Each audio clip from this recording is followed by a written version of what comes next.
तो दोस्तों आज हम एक्सप्लेन करने वाले हैं नेटफ्लिक्स सीरीज त्रिभुवन दास मिश्रा सीए टॉपर के पार्ट 2 को। इससे पहले पार्ट में हमने एपिसोड 1 और 2 को एक्सप्लेन किया है, जिसका लिंक आपको आई बटन पे देखने को मिल जाएगा।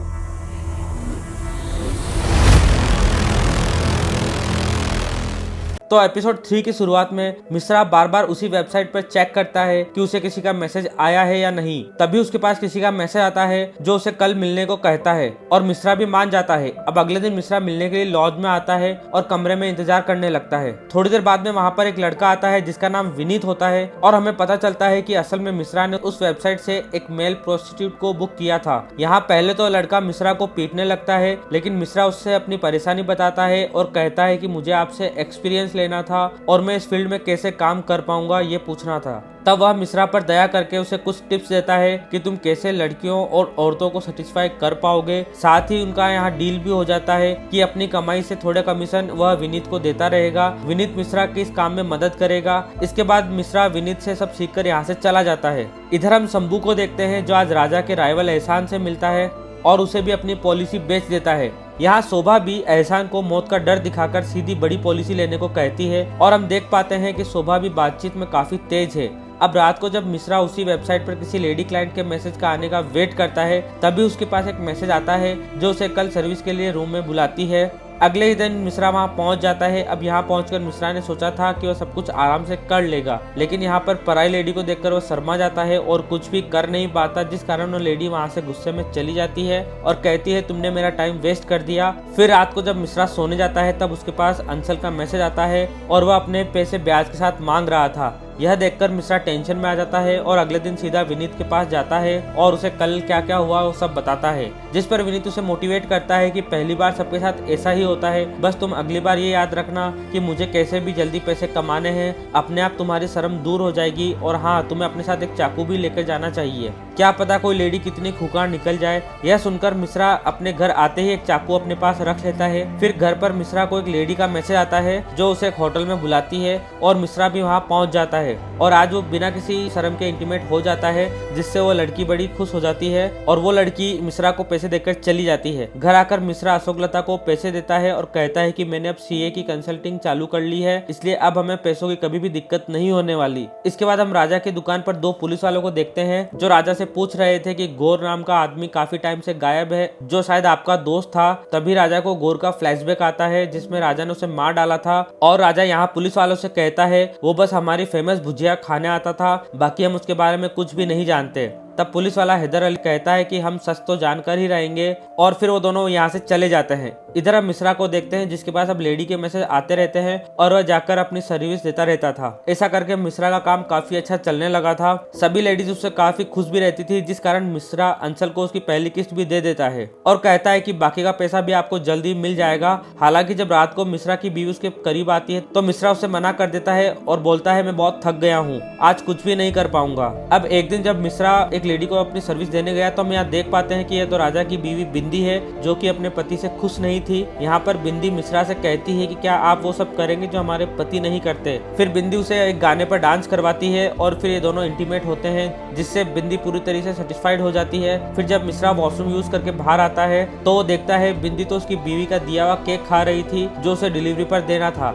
लेकिन मिश्रा कहता है कि कोई बात नहीं, मैं मैनेज कर लूंगा, जिस पर बिंदी कहती है केक तो बहुत ही टेस्टी है। तब मिश्रा कहता है कि हाँ, ये मेरी बीवी ने बनाया है, वो बहुत ही अच्छा केक बनाती है। तब बिंदी उसे एक सजेशन भी देती है और कहती है कि इस बार ऑरेंज और केसर का फ्लेवर केक में डाले और टेस्टी बनेगा, जो सुनकर मिश्रा कहता है कि हाँ मैं जरूर कहूंगा और वो वहाँ से पैसे लेकर चला जाता है। इसके बाद घर आकर मिश्रा अपनी बीवी को केक में ऑरेंज और केसर फ्लेवर का ट्राई करने को बोलता है और अशोक लता भी कहती है कि मैं कल यही बनाऊंगी। फिर मिश्रा यहाँ से सीधा विनीत से आकर मिलता है और उसे वादे अनुसार उसका कमीशन भी दे देता है। साथ ही दोनों यहाँ दारू पीते हैं और मिश्रा कहता है कि मुझे आज भी डर लगता है कि ये सब सामने आएगा तो मेरे घर वालों का क्या होगा, जिस पर विनीत कहता है कि ये सब तुम कर भी घर वालों के लिए ही रहे हो, इसलिए डरने वाली कोई बात नहीं है। यह सुनकर मिश्रा को थोड़ी हिम्मत आ जाती है। साथ ही विनीत यहाँ कहता है कि लेडी की सिर्फ एक भूख ही नहीं होती, उसे जो तुमसे चाहिए तुम्हें उसे सब कुछ देना होगा। तुम्हें उससे बात करनी होगी, उसके साथ खेलना होगा, वो जो बोले वो तुम्हें करना होगा। इसी के चलते ही तुम्हें अच्छी रेटिंग मिलेगी, जिससे तुम्हारा नाम भी बढ़ेगा। और मिश्रा समझ जाता है। फिर वो अगले दिन जिस लेडी को भी अपनी सर्विस देने जाता है वो हर तरीके से उसे खुश कर देता है। ऐसे में मिश्रा का नाम सीए टॉपर अपने शहर में लेडीज के बीच में काफी पॉपुलर हो जाता है। अब एक दिन जब मिश्रा अपना लुक चेंज करके ऑफिस आता है तो सब उसे ही देखते रह जाते हैं, लेकिन अब मिश्रा किसी की भी फिक्र नहीं करता। और एक रात जब मिश्रा एक लेडी को सर्विस देता है तो लेडी उसे अपना दुख बताती है कि मेरा पति मुझे बस एक मशीन समझता है, लेकिन आज आपने मुझे औरत होने का एहसास कराया है। और वो उसे अच्छी टिप्स भी देकर चला जाता है। अगले दिन मिश्रा एक दुकानदार के पास जाता है और उसे कई सारे शीशे ऑर्डर करने को कहता है, जिस पर वो अपना नाम सीए टॉपर भी लिखवा देता है। और ये शीशे वो अपनी हर लेडी कस्टमर को देता है ताकि ये शीशा देखकर उसे मिश्रा की याद आए और उससे वापस सर्विस लेने का मौका मिले। यह शीशा मिश्रा बिंदी को भी दे देता है, जो उसकी अब लॉयल कस्टमर बन गई थी।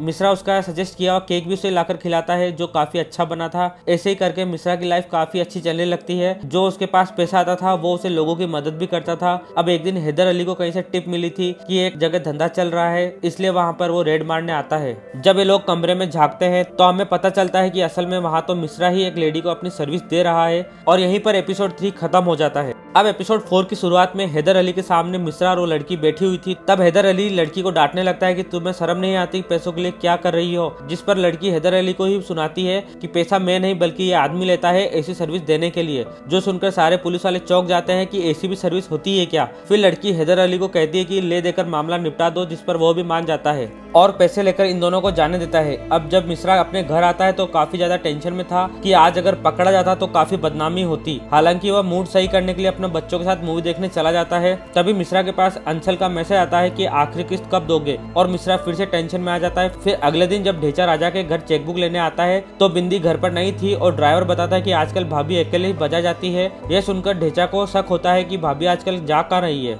इधर हम बिंदी को देखते हैं जिसने मिश्रा को बुक किया था और मिश्रा यहाँ बिंदी के लिए अपनी बीवी का बनाया केक फिर से लाता है और ये दोनों इंटीमेट हो जाते हैं। फिर इंटीमेट होने के बाद मिश्रा पैसे लेता है और बताता है कि आपको ये केक पसंद है इसलिए मैं स्पेशली आपके लिए ही लाता हूँ। जो सुनकर बिंदी काफी खुश होती है और यहाँ हम देख पाते हैं कि बिंदी को मिश्रा पसंद आने लगा है क्योंकि मिश्रा उसे खुश कर देता है। इधर आज राजा अपने नए आदमी पिंकी को बुलाता है और कहता है कि लप्पू की जगह तुम मेरा गल्ला गिनोगे क्योंकि उसे तो सिर्फ 17 तक ही गिनती आती है। तब पिंकी नोट गिनता है तो पता चलता है कि उसे तो केवल 21 तक ही गिनती आती है, जिसे देखकर राजा को फिर गुस्सा आ जाता है कि एक आदमी को केवल 17 तक आती है और एक को केवल 21 और बाकी के आदमी पढ़े लिखे ही नहीं है। तभी वहाँ पर हैदर अली और उसका साथी आता है जो बताते हैं कि हमने गोर का पता किया, जो बताते हैं कि गोर का पता करने पर हमें पता चला है कि उसका एक और साथी गायब है। तभी राजा को याद आता है कि हाँ, उसके साथी को भी मैंने ही सुपारी लेकर मार डाला था। लेकिन राजा कहता है कि मुझे उनके बारे में कुछ भी नहीं पता। हैदर अली धमकी देकर चला जाता है कि मैं छोड़ूंगा नहीं किसी को। इधर जब मिश्रा अंशल की लास्ट किस्त देता है तब ये सब होते हुए मिश्रा का बॉस देख लेता है, जिसे लगता है कि इन दोनों के बीच कोई ना कोई खिचड़ी पक रही है। इसके बाद शाम को मिश्रा शंभू और उसकी बीवी को कपड़े गिफ्ट करता है। साथ ही उसे ये बताता है कि मेरा सीए का काम काफी अच्छा चल रहा है, इसलिए मैंने तुम्हारी दीदी के लिए मॉल में एक बेकरी की दुकान देखी है। जो सुनकर ये दोनों चौंक जाते हैं। फिर मिश्रा शंभू से कहता है कि ये एक प्रॉब्लम भी है, यह बैंक वाले तो लोन देंगे नहीं, इसलिए मुझे कहीं से दुकान के लिए कुछ पैसे अरेंज करवा दो, मैं किस्तें भर दूंगा। पर शंभू तो मना कर देता है। तभी शोभा कहती है कि मेरी नजर में एक आदमी है जो पैसे दे देगा। यह सुनकर मिश्रा खुश हो जाता है। फिर अगले दिन शोभा मिश्रा को लेकर सीधा उसके साथ योगा सीखने वाले गुंडे अब्दुल भाई के पास ले जाती है और यहाँ पर उनको डील करवा देती है जिसमें मिश्रा को हर महीने किस्त टाइम पर देनी होगी और उसे पैसे मिल जाते हैं। इसके बाद मिश्रा जब ऑफिस आता है तो लिफ्ट में उसका बॉस उसे पकड़ लेता है कि अंशल की फाइल पर मैंने साइन किए हैं और पैसे तुम खा रहे हो। फिर वो उससे बदतमीजी भी करने लगता है। तब मिश्रा अपने बॉस के दोनों कान पकड़ता है और उसे डराकर बोलता है कि आजकल मेरे से पंगा मत लेना, जिससे बॉस भी डर जाता है। और फिर अपने कैबिन में आकर बॉस कहता है कि बस मुझे मिश्रा की एक गलती मिल जाए, मैं इस पर इंक्वायरी बिठा दूंगा। यहाँ मिश्रा के पास ललिता मिलने आती है और उससे पूछती है कि तुम में इतना बदलाव कैसे आ गया है जो तुमने आज बॉस को ही पीट दिया। जिस पर मिश्रा उसे बाहर ले जाता है और उसे सब कुछ बता देता है कि आजकल वो कौन सी सर्विस दे रहा है। यह सुनकर ललिता चौंक जाती है पर वो उसे कुछ भी नहीं कहती। फिर शाम को मिश्रा एक और क्लाइंट को सर्विस देने आता है और सर्विस के बाद ये दोनों बात करते हैं तो लेडी बताती है कि मेरे पति बिजनेसमैन है जो मुझे कभी भी टाइम नहीं देते, वो हर समय बस पैसे संभालने में लगे रहते हैं। यह सुनकर मिश्रा कहता है कि मैं आपके पति के पैसे संभालने में मदद कर सकता हूँ क्योंकि मैं खुद एक सीए हूँ। जिस पर वो लेडी कहती कहती है कि ठीक है, मैं आपको जल्दी ही बताऊंगी। इधर ढेचा राजा को कहता है कि भाभी कहाँ जाती है, थोड़ा पता रखो, पूरी छूट दे रखी है। जिस पर राजा कहता है कि मुझसे वह दूर रहे वही मेरे लिए अच्छा है, वरना मेरा दिमाग बहुत खाती है। हम देखते हैं कि बिंदी आज फिर से मिश्रा से सर्विस ले रही है और मिश्रा को कह देती है कि तुम मुझे बहुत पसंद हो। इस पर मिश्रा भी मुस्कुराकर वहाँ से चला जाता है। अब जब मिश्रा घर आता है तो उसे पता लगता है यहाँ तो उसकी सास आई हुई है। यह देखकर मिश्रा का मुंह सड़ जाता है, क्योंकि उसकी सास बात बात पर टोका करती थी, जो मिश्रा को बिल्कुल भी पसंद नहीं था, कि तुम जाओ ना अपने बेटे शंभू के यहाँ रहो ना। जिस पर वह मना कर देती है कि मैं तो अपनी बेटी के साथ ही रहूंगी। साथ ही वह कहती है कि मेरी आंखों का इलाज होना है, इसलिए डॉक्टर के पास तुम्हें ले जाना होगा। यह सुनकर मिश्रा को और गुस्सा आ जाता है, पर वह बोलता कुछ भी नहीं। इधर ढेचा लप्पू से कहता है कि राजा भैया को तो भाभी की चिंता नहीं है, लेकिन तुम उस पर नजर रखो कि वो कहाँ जाती है, और किसी भी बात का पता चलने पर तुम मुझे बताओ। फिर रात को जब मिश्रा वेबसाइट पर चेक कर रहा होता है, तभी उसके पास एक नया मैसेज आता है, जिसमें क्लाइंट ने कहा था कि हम एक कपल है और आपसे सर्विस लेना चाहते हैं। तब मिश्रा कहता है कि पैसा ज्यादा लगेगा तो मान जाते हैं। इसके बाद वो दोनों होटल में चले जाते हैं। अब अगले दिन बिंदी मिश्रा को दिया हुआ केक लाकर राजा को खिलाती है, जो उसे भी काफी पसंद आता है। तो बिंदी कहती है कि क्यों ना आप इसे अपनी दुकान पर रख लीजिए, लेकिन राजा इसके लिए मना कर देता है। इधर मिश्रा अपनी बीवी के लिए मॉल की दुकान खरीद लेता है और यहाँ शंभू और शोभा भी आ जाते हैं और मिश्रा भी अपने क्लाइंट को सर्विस देने निकल जाता है। इसके बाद मिश्रा जैसे ही होटल के कमरे में आता है तो उसे कपल कपड़े उतारने को कहते हैं, इसलिए मिश्रा कपड़े उतारता है। जैसे ही लोग लाइट जलाते हैं तो पता चलता है ये तो शंभू और शोभा है, जो देखकर इन तीनों के तो होश ही उड़ जाते हैं। फिर यहाँ शोभा कहती है हम तो बस एक्सपेरिमेंट कर रहे थे, और मिश्रा कहता है कि मुझे बस पैसों की जरूरत है, इसलिए मैं सब करता हूँ। जिसके बाद तीनों कहते हैं कि इस बात को यहीं खत्म करो, और ये सब चले जाते हैं। अगले दिन हम देख पाते हैं दुकान की ओपनिंग के लिए मिश्रा और अशोक लता तैयार हो रहे थे। तब अशोक लता बताती है कि मैंने सुना है कि मार्केट में कोई सीए टॉपर आया है जो औरतों को सर्विस देता है। फिर ये लोग दुकान की ओपनिंग सेरेमनी में जाते हैं, जहाँ पर अशोक लता की बेकरी चालू हो जाती है। यहाँ बिंदी को देखते हैं जो आज फिर से मिश्रा से सर्विस लेने जा रही होती है, लेकिन उसके पीछे लप्पू भी लगा हुआ था, और लप्पू आकर वहाँ के आदमी से बिंदी का कमरा पूछने लगता है। तब वो आदमी लप्पू को धक्के मारकर वहाँ से निकालता है कि हम हमारे कस्टमर को धोखा नहीं देते। लेकिन लप्पू को गुस्सा आ जाता है, जो उसे बंदूक दिखाकर पहले तो गालियां देता है, फिर उसे दूसरे कमरे में लाकर कहता है कि अब हम यहाँ फोन से वीडियो बनाएंगे, इसलिए जो लेडी अभी आई थी उसे इस कमरे में भेज दो। तब डर के मारे वो आदमी बिंदी को उस कमरे में भेज देता है। इसके बाद मिश्रा बिंदी के रूम में आता है, जहाँ पहले तो डांस करता है, फिर ये दोनों इंटीमेट होते हैं, और ये सब कुछ लप्पू अपने फोन में रिकॉर्ड कर लेता है। और यहीं पे खत्म होता है एपिसोड 4। एपिसोड 5 की शुरुआत में लप्पू ये वीडियो राजा को दिखा देता है, और ये देखकर राजा का दिल टूट जाता है कि मेरी बीवी पहले तो उसके साथ नाच रही है और फिर उसके साथ बिस्तर पर क्या क्या कर रही है। फिर राजा ढेचा को कहता है कि हमें वो आदमी चाहिए, हम उसे छोड़ेंगे नहीं। इधर हम मिश्रा की सास को देखते हैं जो बाहर टहल रही थी, तभी उसका पड़ोसी उसे छेड़ने लगता है। वहीं हम हैदर अली को देखते हैं जो विनीत से ट्रेनिंग ले रहा था। विनीत एक जिम ट्रेनर भी है और हैदर अली नहीं जानता था कि ये लेडीज को सर्विस देता है। इसके बाद हम राजा के आदमी पिंकी और उसके साथी को देखते हैं जो बैंक में पैसे जमा कराने आए थे। तब वो नोट गिनने वाली मशीन को देखकर खुश हो जाते हैं कि यह तो राजा भैया के काम आएगी, और वो बंदूक की नोक पर उस मशीन को वहाँ से उठा लाते हैं। और राजा भी इस मशीन को देखकर खुश होता है, हालांकि उसे पता नहीं था कि ये लोग मशीन चुरा कर लाए हैं। इधर हैदर अली उस बैंक में आता है क्योंकि नोट मशीन चोरी होने की कंप्लेन आई थी। अब हम देखते हैं कि राजा जब बिंदी के पास आता है तो बिंदी गाने सुन रही थी, लेकिन राजा चैनल ही चेंज कर देता है कि मुझे सब पसंद नहीं है, और बिंदी फिर से गुस्सा हो जाती है। इधर हम शंभू और शोभा को देखते हैं, जिन्हें पता चलता है कि शंभू ने जो अपने क्लाइंट के पैसे स्टॉक में लगाए थे वो पूरा मार्केट ही क्रैश हो गया है, जिसमें क्लाइंट के 6 लाख रुपए डूब गए, और अगर उस क्लाइंट को पैसे नहीं लौटाए तो शंभू को जान से भी मार सकता है। यहाँ हम देखते हैं कि अशोक लता को उसकी माँ समझा रही थी कि अपने पति पर नजर रखो, वो पता नहीं कहाँ कहाँ घूमता है, क्या पता उसका चक्कर किसी के साथ चल रहा हो। तभी मिश्रा कहीं बाहर जाता है। ये देखकर अशोक लता की माँ उसे लेकर मिश्रा के पीछे लग जाती है, जहाँ हम देख पाते हैं कि मिश्रा किसी लड़की को लेकर कहीं जा रहा होता है। यह देखकर अशोक लता उदास हो जाती है कि वे मुझे धोखा दे रहे हैं। अब जैसे ही लोग मिश्रा के पीछे पीछे घर पे आते हैं तो यहाँ हमें पता चलता है ये तो वही लेडी है जिसे मिश्रा सर्विस देता था, और यहाँ वो आज अपने पति का अकाउंट दिखाने लाई थी।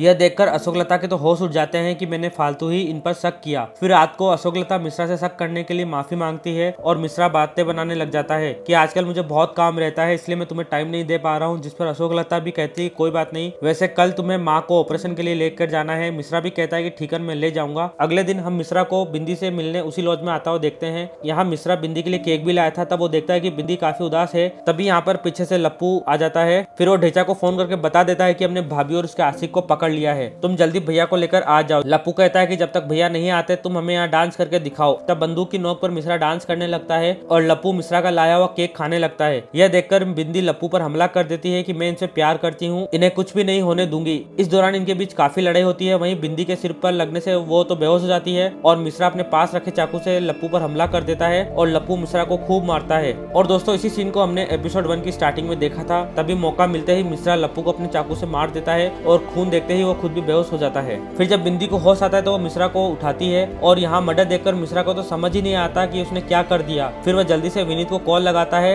कि तुम सीधा इसी लॉज में आ जाओ। विनीत पास में ही था इसलिए वह भी जल्दी से पहुंच जाता है और खून देखकर उसके भी होश उड़ जाते हैं कि ये तुमने क्या कर डाला। वहीं अशोक लता की माँ बार बार मिश्रा को कॉल करती है डॉक्टर के पास जाने के लिए, पर मिश्रा कॉल नहीं उठा पाता। इधर बिंदी मर्डर होने के बाद बिल्कुल नहीं डर रही थी और वो इन्हें कहती है कि अगर इतना ही डर लग रहा है तो बंदूक मुझे दे दो और अपना चाकू लेकर निकल लो। मैं पीछे के रास्ते से जा रही हूँ, तुम दोनों आगे के रास्ते से निकल लेना। यहाँ मिश्रा की सास उसके पड़ोसी के साथ डॉक्टर के पास जा रही थी। ये दोनों काफी खुश दिख रहे थे। इधर ये लोग सामने वाले गेट से निकल जाते हैं और बिंदी पीछे के रास्ते से निकलती है। तब तक ढेचा भी यहाँ पहुंच गया था और जैसे ढेचा लप्पू के पास आता है तो उसकी लाश को देखकर उसके होश उठ जाते हैं और वो रोने लग जाता है। इधर बिंदी जैसे ही गली के बाहर निकलती है तो वहाँ राजा खड़ा था, जिसे देखकर बिंदी हैरान हो जाती है। इसके बाद ये सभी लोग एक साथ घर जाने लगते हैं। इधर ढेचा लप्पू के जाने से काफी उदास हो गया था और यहीं पे एपिसोड 5 खत्म हो जाता है। और अगर ये वीडियो आपको अच्छी लगे तो इसे लाइक कर देना और अगर आप हमारे चैनल पर नए हो तो आप हमें सब्सक्राइब कर सकते हो।